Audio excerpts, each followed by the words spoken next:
제목은 성전에서 내쫓으시고, 성전에서 내쫓으시고.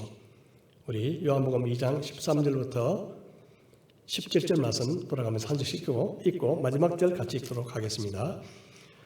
유대인의 유월절이 가까운지라 예수께서 예루살렘으로 올라가셨더니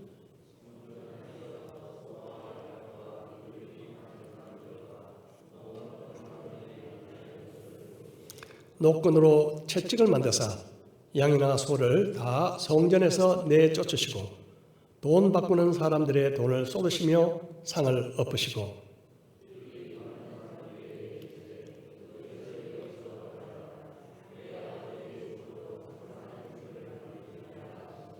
함께 읽겠습니다. 제자들이 성령 말씀에 주의 전을 사모하는 열심히 나를 삼키리라 한 것을 기억하더라. 아멘. 요한복음 강해를 계속하고 있는데요. 지난번에는 2장에서 가나 혼인잔치를 중심으로 해서 두 번에 걸쳐서 말씀을 나누었습니다. 오늘은 이어서 예수님께서 성전을 정결하게 하신 사건을 중심으로 은혜를 나누고자 합니다. 오늘 본문에 보면요, 이 사건이 일어난 시점이 유대인의 유월절이 가까운 때다. 유대인의 유월절이 가까운 때다. 그렇게 기록하고 있습니다. 왜 그냥 유월절이지 유대인의 유월절이라고 했을까요? 유월절의 어린 양 대신 예수님이 이 땅에 오셔서 십자가의 죽으심과 부활을 통해서 모든 구속 사건을 완성하셨죠. 더 이상 유월절이 의미가 없어졌음에도 불구하고 그것을 깨닫지 못한 유대인들을 염두에 두고 아마 유대인의 유월절이라고 사도 요한이 그렇게 기록했을 것 같습니다. 오늘날에도 이스라엘에 가보면 그 유월절이 다가올 때 누룩을 제거하라는 그 구약의 율법을 지키기 위해서 집안에 있는 모든 누룩을 제거하느라 난리법석을 피우는 장면들을 볼 수가 있습니다. 아이들도 동원이 돼가지고 집안 곳곳을 청소하면서 구석구석에 떨어진 과자 부스러기 하나라도 남김없이 치우게 되죠. 자, 그러고 보면 이 성전 정결 사건이 유월절 기간과 겹치는 것은 뭔가 상당한 의미를 던져주고 있는 것 같습니다. 예수님께서 성전을 정결하게 하신 이 사건은요, 이 요한복음 외에 다른 복음서에도 다 기록이 되어 있습니다. 그런데 요한복음을 제외한 나머지 마태복음, 마가복음, 누가복음은 모두 이 사건을 예수님의 사역의 마지막 시기, 즉 예수님 그 십자가의 죽으심을 당하시기 불과 일주일 안에 일어난 사건으로 기록한 반면에 요한복음만 예수님의 사역 앞부분에 일어난 일로 기록하고 있습니다. 그래서 이 성전 정결 사건은 예수님의 사역의 초기와 그리고 끝부분 이 두 번에 걸쳐서 일어난 일로 생각해 왔습니다. 하지만 끝부분에 한 번만 일어난 사건으로 보는 견해도 많습니다.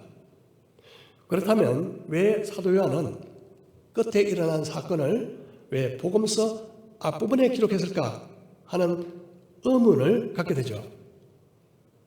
이에 대한 설명으로서는 이 사건을 시간적인 배열에 따라서 나열한 사건이 아니라 의미적인 순서에 따라 배열했다는 그런 해석입니다. 예를 들면 우리가 어떤 영화를 보게 되면요, 어떤 영화 가운데서 보면 마치 그 스토리 끝에 나와야 할 그 이야기를 제일 앞부분에 당겨서 잠깐 소개를 한 뒤에 그리고 다음에 마치 과거를 회상하듯이 스토리를 이어가는 경우가 있죠. 이런 의미로 그 끝에 일어난 사건을 앞부분에 넣었다. 그렇게 하는 해석이 있는 것이죠. 하여간 이 성전 정결 사건이 한 번에 일어났느냐 아니면 두 번 일어났느냐 하는 것은 아주 본질적인 문제가 아니기 때문에 넘어가고 본론으로 들어가도록 하겠습니다. 자, 오늘 우리가 나눌 이 사건은 아주 좀 성전 안에서 일어난 사건이잖아요. 그래서 이것을 좀 더 깊이 이해하기 위해서 성전의 역사와 또 성전의 구조를 이해할 필요가 있습니다. 먼저 성전의 역사를 보면 제1성전은 바로 솔로몬 성전이죠. 솔로몬 왕이 BC 959년에 완공한 성전이었습니다. 하지만 이 솔로몬 성전은 바로 남유다가 멸망한 BC 586년에 바벨론에 의해서 완전히 파괴되고 말았습니다. 자, 그 이후에 바벨론이 망하고 페르시아 제국이 들어선 이후에 바로 초대 왕이었던 고레스의 칙령으로 유대인들은 드디어 고국으로 귀환할 수 있게 되었습니다. 이때 스룹바벨이라는 그 총독의 인솔로 1차로 귀환한 유대인들은 먼저 무너진 성전을 다시 짓게 되죠. 비록 주위의 끊임없는 방해로 약 16년간 중단되기도 했지만 결국 BC 516년 솔로몬 성전에 비해 아주 초라하지만 그러나 그 성전을 완공하게 되는데요. 이것을 제2성전 혹은 스룹바벨 성전이라고 부릅니다. 자, 이후에 BC 142년경에 유대가 약 80년간 독립하는 시기가 있었습니다. 이때 그 독립 왕조를요, 하스모니안 왕조라고 부릅니다. 이 하스모니안 왕조의 말기인 BC 63년에 로마가 드디어 유대를 점령하게 되는데 이때 로마는 유대 통치를 위해서 유대인이 아닌 에돔 출신의 헤롯에게 왕권을 부여했습니다. 그가 바로 예수님 탄생 당시의 유대왕이었죠. 바로 헤롯 왕이었죠. 로마의 든든한 후원으로 헤롯이 유대의 왕이 되긴 했지만 처음부터 그는 유대인들의 지지를 받지 못했습니다. 비유대인이었잖아요. 그는 이 비유대인이란 핸디캡을 극복하기 위해서 하스모니안 왕조, 정통 유대 하스모니안 왕조의 공주인 마리암과 결혼하기도 했고요. 또 유대인들의 환심을 사기 위해서 유대인들이 가장 소중하게 여기는 성전을 어마어마하게 재건축하는 사람을 벌렸습니다. 그는 건축광이었습니다. 자, 바로 이 성전이죠. 자, 이때가 예수님께서 태어나시기 전인 BC 19년이었습니다.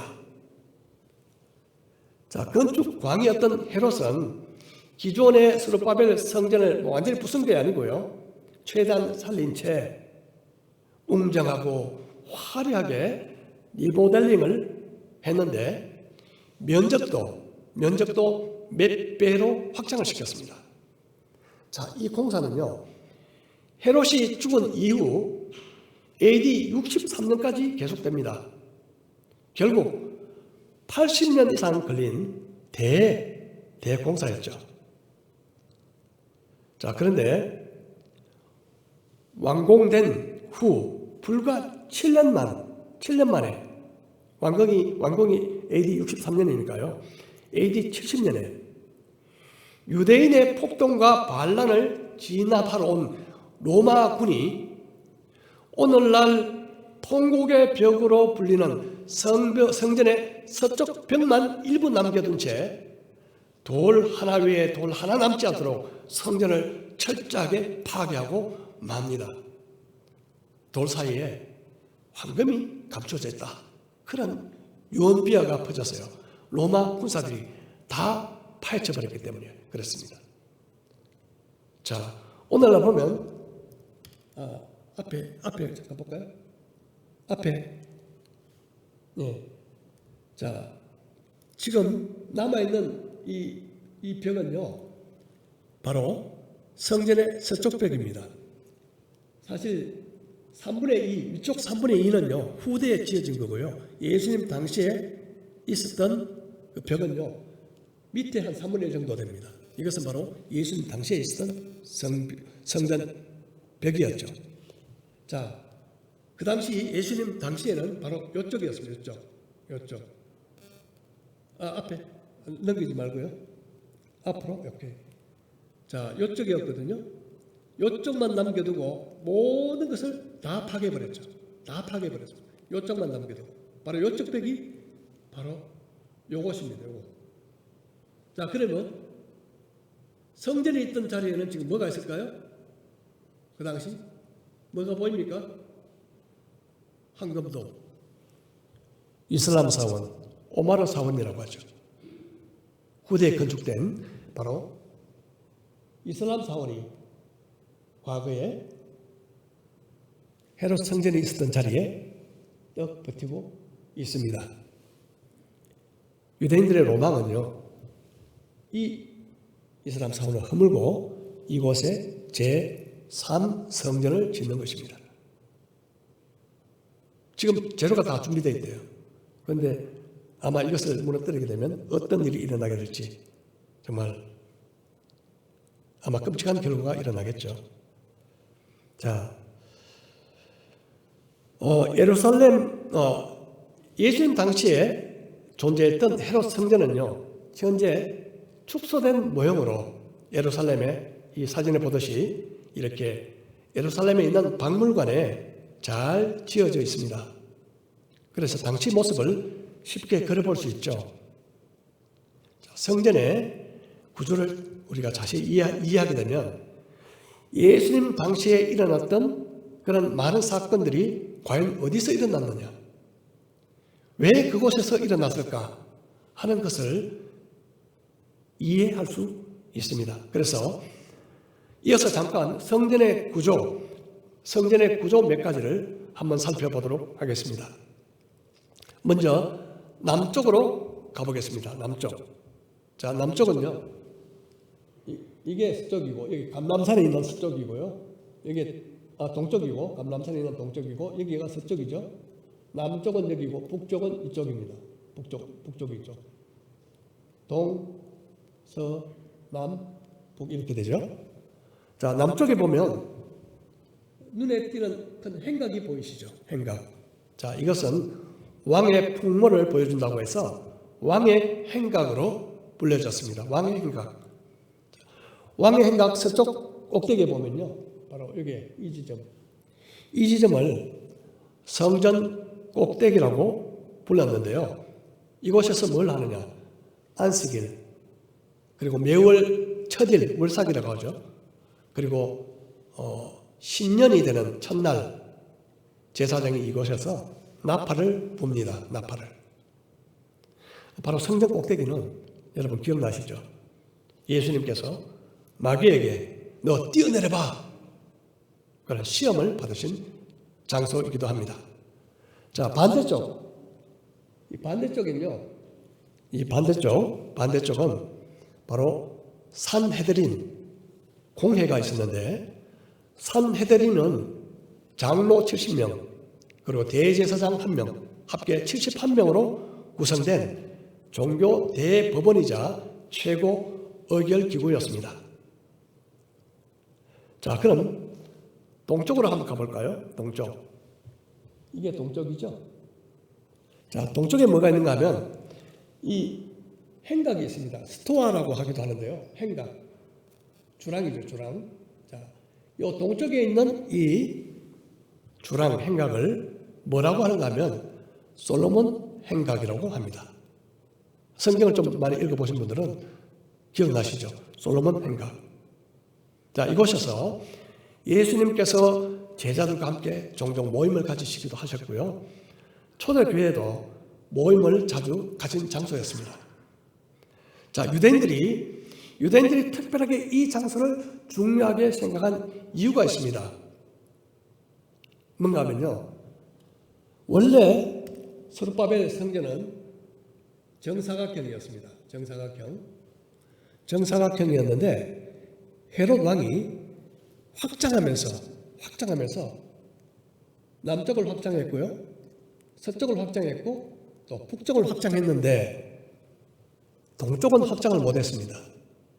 왜 그런가 하면 동쪽에는 기드론 골짜기라고 아주 가파른 골짜기가 있기 때문에 그곳은 확장을 못했어요. 그래서 유대인들은요, 헤롯이 손을 못 댔다고 해서 이곳을 특별히 더 거룩하게 생각했습니다. 이 장소를, 솔로몬 행각을요. 이곳은 특별히 이 랍비들이 강의하고 토론하는 장소로 많이 사용됐죠. 자, 북쪽 가보겠습니다. 북쪽으로 쭉 가면 바로 안토니오 요새가 있습니다. 안토니오 요새. 자, 이것은 헤롯 왕의 든든한 후견인이 되어주었던 로마의 장군 안토니오 클레파트라의 애인이었죠. 이 안토니오의 이름을 따서 안토니오 요새 성체, 그렇게 이름을 불렀습니다. 이곳에서는 로마군이 수비대가 항상 주둔했습니다. 그리고 로마 총독도요, 평상시에는 로마 총독부가 있는 지중해 해변의 가이사라에 머물렀지만 유월절이라든지 큰 명절 때 대규모로 사람들이 몰리는 그 시간에는 로마 총독도 바로 이곳에 와 있었습니다. 그래서 예수님께서 바로 빌라도 총독에게 신문을 받았던 장소가 바로 여기죠. 안토니오 성체였습니다. 이후에 사도 바울이 로마의 천부장에게 신문을 받았던 장소도 역시 바로 이 장소였던 것이죠. 성문에 들어가는 문을 보겠습니다. 성문에 들어가는 문은 총 8개인데요. 동쪽에 하나, 서쪽에 4개, 남쪽에 2개, 북쪽에 1개, 그렇게 되어 있습니다. 이 남쪽을 보겠습니다. 남쪽 특비, 남쪽을 보시면요, 문이 2개죠. 2개가 있는 것을 더블 게이트, 문이 3개가 나 있는 것을 트리플 게이트라고 불렀습니다. 그런데 이 더블 게이트 내부는요, 아주 아름답게 장식이 되어 있어 이곳을 미문이라고 부르기도 했습니다. 미문. 여러분, 미문 하면 생각이 나는 게 있죠. 바로 초대교회 때 안전뱅이를 일으켰던 장소. 그리고 예수님께서 마지막 일주일간에 나귀를 타고 입성하신 문이 바로 이 문이었다고 추정되고 있습니다. 바로 더블 게이트. 자, 그러면 서쪽에 보겠습니다. 서쪽은요, 문이 4개인데 하나, 둘, 3개, 4개. 자, 2개는 아치로 되어 있죠. 아치. 하나는 로빈슨 아치라고 그러고요, 하나는 윌슨 아치라고 하는데 다 서양 고고학자의 이름을 따서 이름을 붙인 이름입니다. 자, 2개 아치와 2개 문에 도합 4개의 문으로 되어 있죠. 여기서 특이할 장면은요, 바로 이곳입니다. 이곳 밑에. 이게 그림이어서 아주 좀 작게 보이지만 어마어마한 크기였다고 한번 상상을 해보십시오. 자, 이 밑에 보시면 뭐가 있나요? 조그만 구멍들이 많이 나 있죠. 이것은요, 상점들이었습니다. 상점들. 오늘날 같으면 슈퍼나 마켓 같은 그런 상점들이었죠.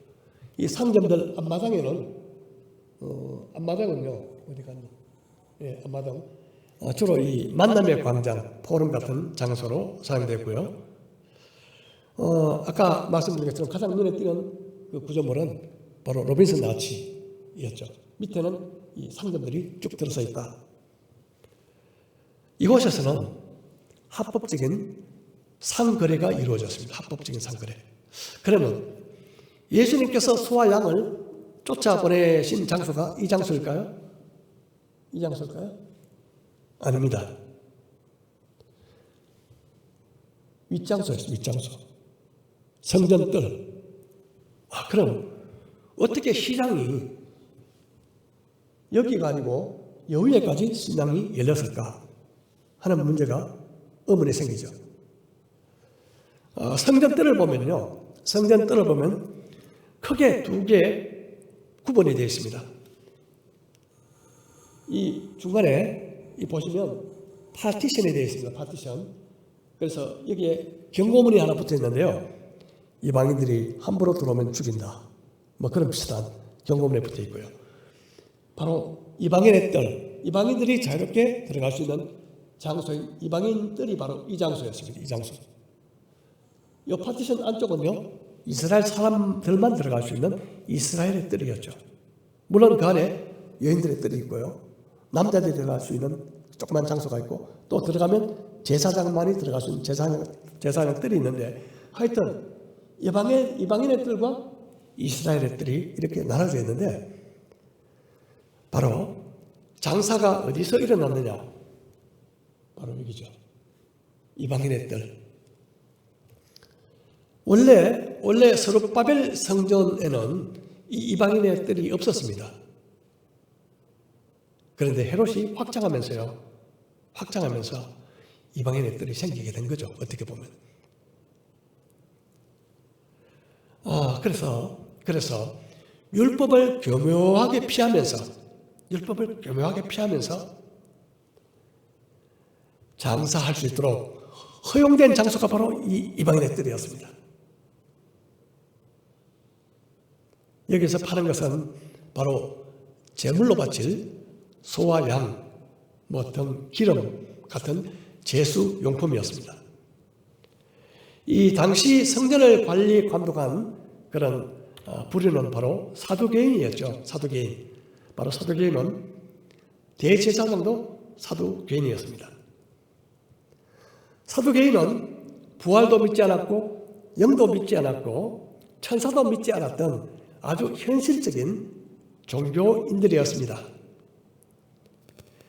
그 당시 이 상거래로 사용되던 화폐는요, 유대인들이 쓰는 유대의 두로 세겔이라는 것이 있었고요. 두로에서 만든 세겔이었습니다. 그래서 두로 세겔이라고 하는데, 그리고 헬라의 드라크마, 그리고 로마의 데나리온, 이런 화폐들이 있었죠. 그런데 그 당시 20세 이상 유대인 남자들은 누구나 1년에 한 번 반드시 두로 세겔로 한 사람당 반 세겔씩 성전세로 바쳐야 했습니다. 이 다른 화폐를 쓸 수 없다 보니 해외에서 온 디아스포라 유대인들이 성전세를 바치려고 하면 환전을 해야 되잖아요. 환전하는 과정에서 큰 폭리를 취하게 되는 것이죠. 그리고 제사로 바칠 동물들, 흠이 있는지 없는지, 흠이 있는 것은 드릴 수 없으니까 흠이 있는지 없는지를 판별하는 사람이 바로 제사장이었습니다. 그들이 마음먹기에 따라서 순례객들이 자기 집에서 멀리서 끌고 온 그 동물들 보고, 이거 발이 상했구나, 불합격. 할 수 없이 그러면 성전에서 파는 제물을 사야 했죠. 자, 결과적으로 광범위한 이익의 카르텔이 바로 이 성전안 이방인의 뜰에서 형성이 되었습니다. 거룩해야 할 성전이 탐심의 소굴이 되고 말았던 것입니다. 성전을 중심으로 일어난 정결 사건을 이해하기 위해서 조금 긴 시간 동안 앞으로도 여러분 도움이 되기 위해서 성전의 구조에 대해서 많은 이야기를 나누었는데요. 지금까지 말씀드린 내용을 요약하면 바로 이런 그림으로 우리가 생각할 수 있습니다. 동쪽 솔로몬의 행각이 있죠. 남쪽 트리플 게이트 미문, 그리고 서쪽 4개의 문 중에서 바로 로베슨 아치 밑에 열개되어 있는 상점들, 이것은 공식적인 상점입니다. 그리고 보통 이 미문으로 들어가면요, 밑으로 쭉 들어가서 계단을 거쳐서 쭉 들어가면 이 밖으로 이 방향의 길로 바로 나옵니다. 여기서 들어가게 되면요, 쭉 들어가서 이렇게 나오게 되죠. 물론 이쪽으로 들어가면 왕의 행각으로 들어가게 되고요. 뭐 이쪽으로 들어가도 되죠.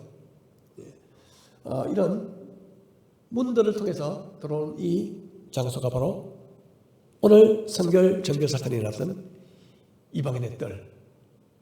저 북쪽은 유대인들의 행동을 감시하기 위해서 로마 군인들이 주둔하던 안토니오 요새, 이런 것들이 있었습니다. 자, 이제 본문으로 한번 돌아가 보겠습니다.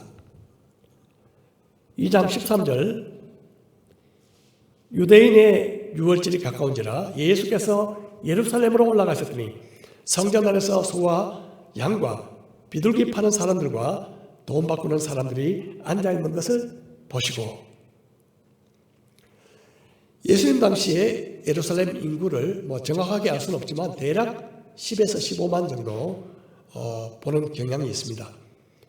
그런데 6월절이 되면요, 최소한 한 50만 명이, 물론 100만 명 하는 그런 요세프수 같은 경우는 그런 기록도 있지만요, 약 최소한 50만 명이 몰렸다고 생각하면 평상시보다 4배, 5배가 몰렸다는 것이죠. 자, 이때가 되면 이 안토니오 요새에 주둔해 있던 로마 군인들은 폭동이나 반란의 우려 때문에 아주 초긴장 상태에서 감시를 하게 되죠. 자, 예수님은 이때 이방인의 뜰에서 이루어지는 장사를 보고 과연 어떻게 대응하셨을까요? 노끈으로 채찍을 만드사 양이나 소를 다 성전에서 내쫓으시고 돈 바꾸는 사람들의 돈을 쏟으시며 산을 엎으시고 비둘기 파는 사람들에게 이르시되 이것을 여기서 가져가라. 내 아버지 집으로 장사하는 집을 만들지 말라 하시니, 예수님은 노끈으로 만든 채찍으로 양과 소를 내쫓으시고 환전상의 상들을요 뒤집어 엎어버리셨습니다. 비둘기 파는 사람들에게는 그냥 단지 가져가라 그러셨죠. 달아난 소와 양은 쫓아가서 잡을 수 있지만 비둘기는 날아가면 못 잡잖아요. 하여튼 이 사건은요, 우리가 알고 있는 예수님의 그 모습과 전혀 다른 그런 모습을 우리는 이 사건을 통해서 보게 됩니다. 예수님의 이 행동은 우발적인 행동이 아니라 의도적이고 그리고 계획적이셨습니다. 여러분 한번 생각해 보십시다. 성전에서 아주 중요한 한 가지를 뽑는다면 뭐가 있을까요? 재물입니다. 재물. 제사 드리는데 재물이 없으면 무슨 소용이 있습니까? 그런데 예수님께서 재물이 될 소와 양을 쫓아보내신 것은요, 무엇을 보여주고 있겠습니까? 바로 껍데기만 남은 성전의 모습입니다. 재물이 없는 제사가 없는 성전. 여러분, 껍데기만 남은 성전의 모습을 주님은 적나라하게 보여주셨습니다. 예수님은 성전을 내 아버지 집이다 그렇게 말씀하셨습니다. 교회는 누구의 집이 아닙니다. 저와 여러분의 집도 아니고 우리의 집도 아니고 바로 아버지의 집입니다. 아버지의 집은 사업하는 곳이 아닙니다. 선거 때가 되면 정치인들이요 보면 출석 교인들이 많은 그 대형교회에 얼굴을 비치죠. 감사하게도 저희같이 작은 교회에는 단 한 번도 온 적이 없습니다만은 자신을 PR하는 장소가 되도록 해서는 안 된다는 것이죠. 순수한 목적으로 교회에 오시는 분들은 얼마든지 환영하고 소개해야 되지만 예배가 목적이 아닌 경우 설사 아무리 유명한 정치인이 온다 하더라도 예배 중에 그를 소개해서는 안 된다고 생각합니다. 교회에서 성도 간에 돈 거래를 하는 경우도 삼가야 합니다. 만약 성도 중에 어떤 분이 정말 어려운 상황에 있다는 것을 안다면요, 그냥 돌려받지 못한다고 생각하고 빌려주십시오. 돌려받지 못할 수도 있다고 생각하고. 만일 돌려받지 못하는 것에 대해서 섭섭함이나 썸뿌리가 생길 것 같으면요, 차라리 빌려주시지 않는 것이 낫습니다.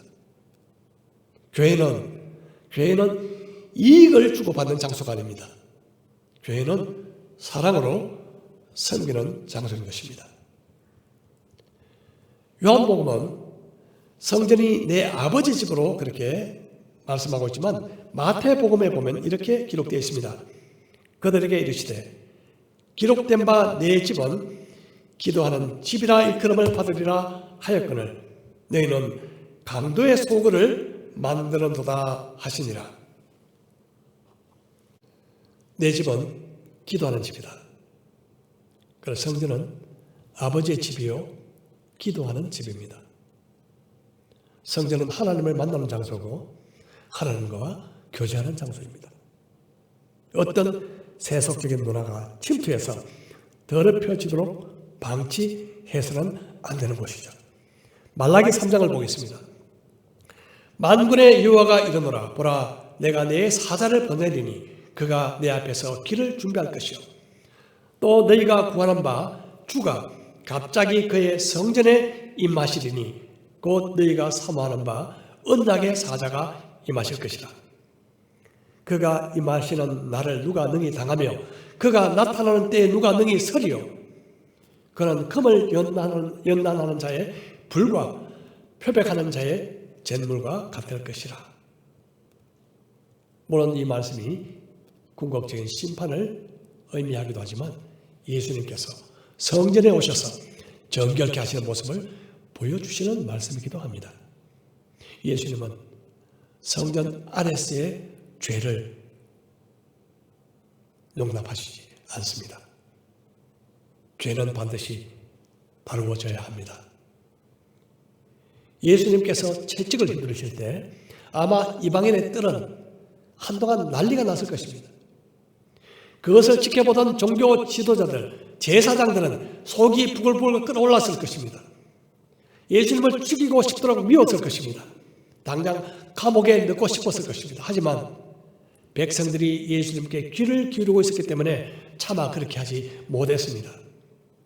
전혀 예수님의 이 도발적인 모습을 제자들도 처음에 이해하지 못했습니다.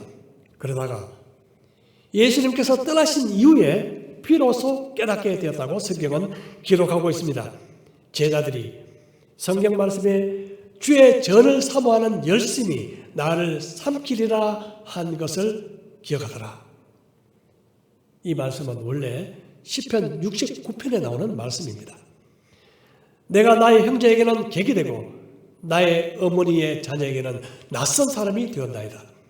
주의 집을 위하는 열성이 나를 삼키고 주를 비방하는 비방이 내게 미쳤나이다. 이 시편의 저자는 다윗입니다. 다윗이 마치 형제 자매들에게 낯선 객처럼 취급당했듯이 예수님도 자신의 형제 자매들로부터 불신을 당했습니다. 동생들이 예수님을 믿지 않았던 것이죠. 다윗은 하나님이 계신 그 성전을 사모하는 마음이 너무나 열렬했습니다. 예수님도 그러셨습니다. 결국 그 열정이 자신을 삼켜버렸습니다. 다시 말해서 그 열성이 예수님을 십자가의 죽음으로 이끌었던 것입니다. 아버지의 집을 향한 우리의 열심은 과연 어떤 모습일까요? 비록 그 열심 때문에 고난과 핍박이 온다 해도 나의 모든 것을 삼켜버린다 해도 포기하지 않는 그런 열심이기를 축복합니다. 18절 이하를 보겠습니다.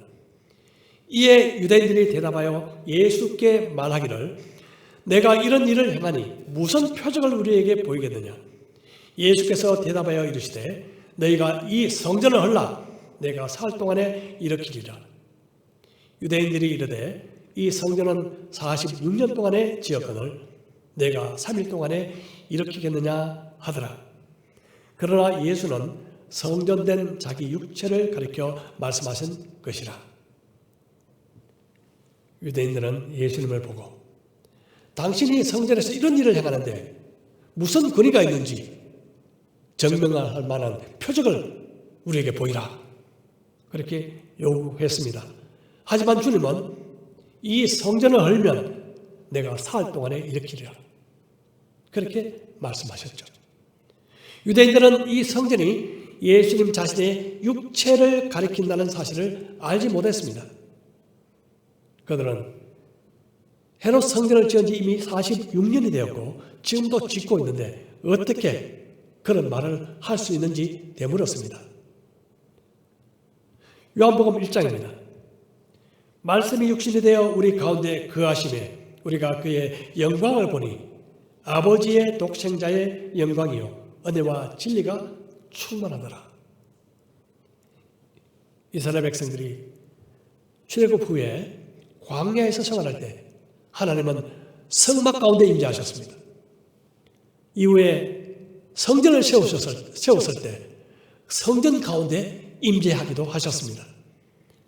하지만 이제 예수님이 이 땅에 오셨을 때 예수님 안에 바로 하나님이 임재하셨기에 예수님 자신이 바로 진정한 성전이셨습니다. 제자들도 처음에 이 말씀을 몰랐죠. 나중에 깨닫게 됐습니다. 죽은 자 가운데서 살아나신 후에야 제자들이 이 말씀을 기억하고 성령과 예수께서 하신 말씀을 믿었더라. 정말 둔하고 둔한 제자들을 3년 동안 참으신 그 주님의 인내와 사랑을 한번 생각해 보시기 바랍니다. 우리도 똑같습니다.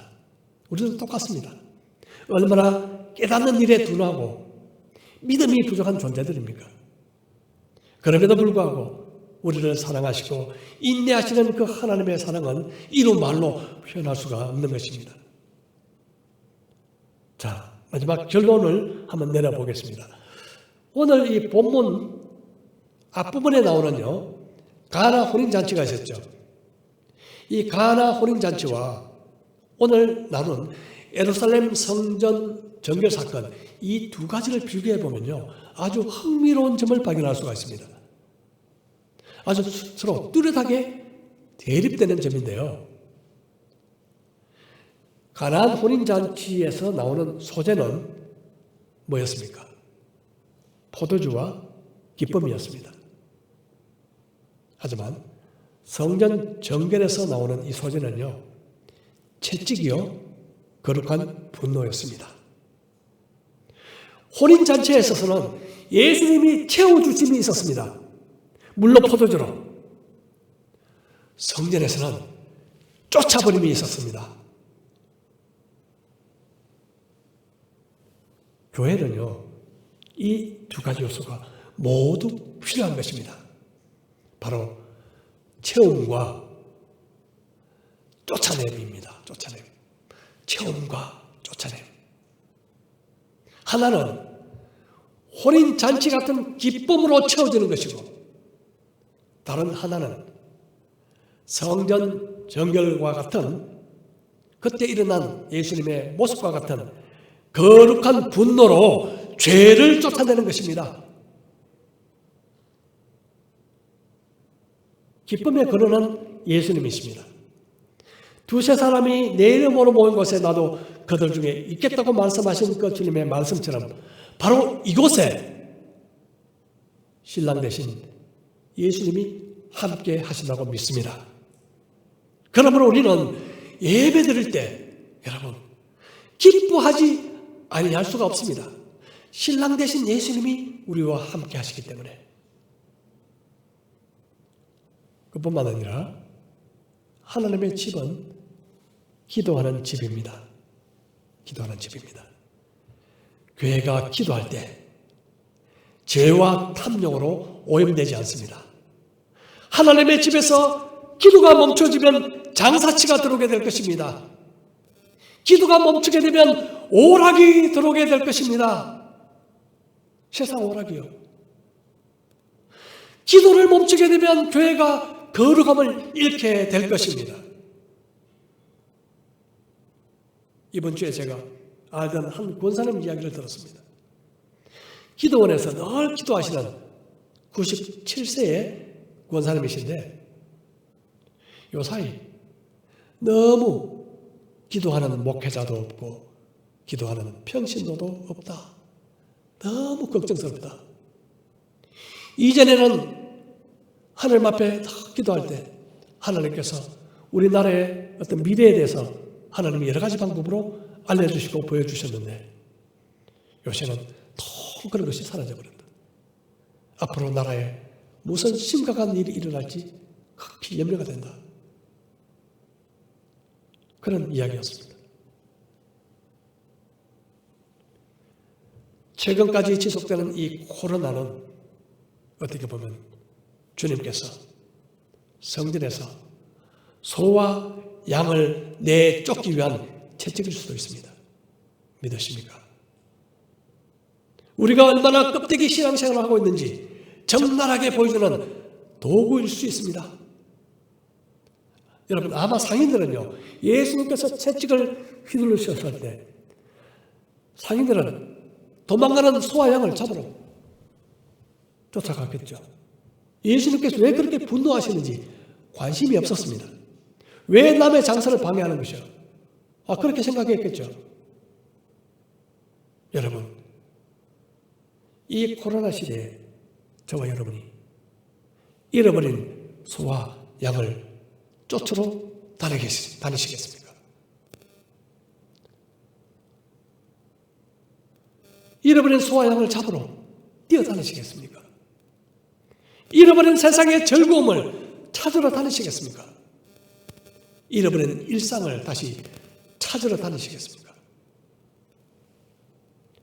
예수님께서 성전을 떠나신 이후에 성전은 아마 바뀌기는커녕 어느새 다시 성전 떠난 소와 양의 우는 소리가 들리고 돈을 바꾸는 사람들의 동전 소리가 땅글랑땅글랑 울리기 시작했을 것입니다.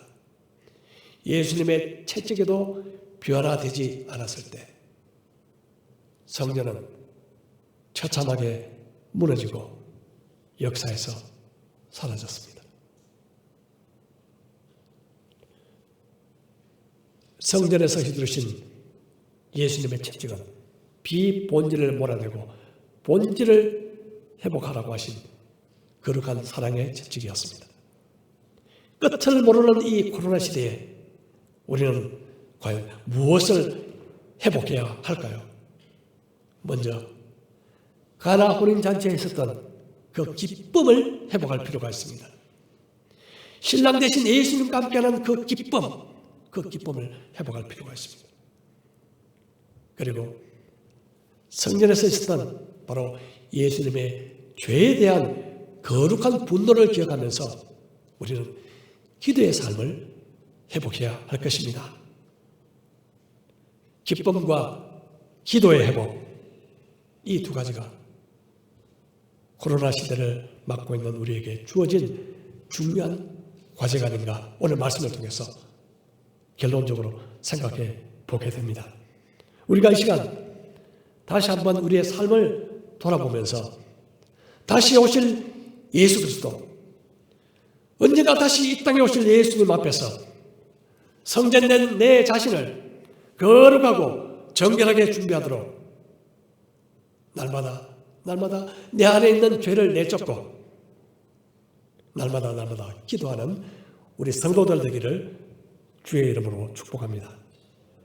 우리 오늘 들은 말씀을 가지고 각자 잠시 기도하는 시간을 갖겠습니다.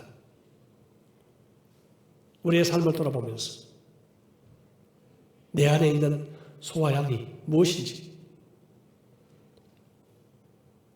우상이 무엇인지 주님 밝게 보여주시고 내쫓아 주옵소서. 거룩함을 회복하게 하여 주시옵소서. 기도의 삶을 회복하게 하여 주시옵소서. 기쁨의 삶을 회복하게 하여 주옵소서. 이 시간 우리 다 함께 잠시 기도 드리시겠습니다.